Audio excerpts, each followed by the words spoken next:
po mga kaagapay, there was one point in my childhood life na feeling ko hindi ako favorite ng aking mga magulang. Alam ko yan. At talaga naman po na dinala ko yung pain and hurt hanggang sa pagdadalaga ko.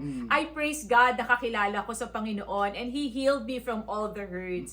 Alam niyo po, dealing with a child who thinks he or she is a victim of favoritism in the house could be challenging and difficult. Kaya kinakailangan po talaga i-address nating mga magulang ang issue na ito in a very thoughtful and empathetic manner para hindi masaktan ang kalooban ng ating anak. That's Ano right. nga ho ba ang mga ways that we could handle favoritism in the house? Yon ang magandang tanong. Sabihin ko lang ha, Nino, importante po na ma-deal po itong issue ng favoritism sa bawat anak natin.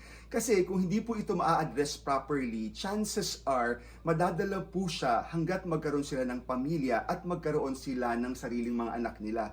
Kumbaga, this is going to be a vicious cycle kapag hindi po ito na-address. Unang-una po, importante to listen to their feelings. Mahalaga po na alam natin kung ano yung pinanggagalingan nila. Begin by actively listening to your child's concern. Yung tipo na talagang pakikinggan mo, anak, ano ba yung pinanggagalingan ng sama ng loob mo? Allow them to express their feelings without interruption. Ito yung tipo na kapag nakapag-open up na yung ating mga anak, makikinig ka sa kanila 100% because this will help them feel heard and understood. Okay, number 2, validate their emotions. I-acknowledge nyo po yung feeling o yung pinaguhugutan ng nararamdaman nila at huwag nyong i-shut off agad na Yes. mali ka, hindi ka victim ng favoritism. Huwag po ganon. Para wag natin silang i-upset at ma-frustrate ang mga bata. The victim mentality. Importante po na validate natin ang emotions nila without agreeing na tama sila. Importante po yun na ipakita nyo sa anak nyo na alam ko you are hurt, you feel unloved, pero anak, hindi yan totoo. Yes. Importante po that we are empathetic towards them. Ikatlo, honey, seek to understand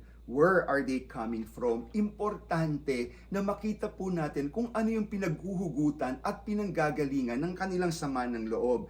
Ask open-ended question to understand why they feel this way. Anak, bakit ba ganyan ang nararamdaman mo towards your siblings? Ano ba ang pinaghuhugutan mo? It could be related specifically sa mga incidents ng kanilang mga behavior. And understanding their perspective will help you address the root cause of their perception. Mahalaga na makita natin kung ano yung pinakaugat ng kanilang pinaghuhugutan. And number 4, reinforce love and equality. Kailangan po i-reassure natin lahat ng mga anak natin that we love them equally and we love them all just the same.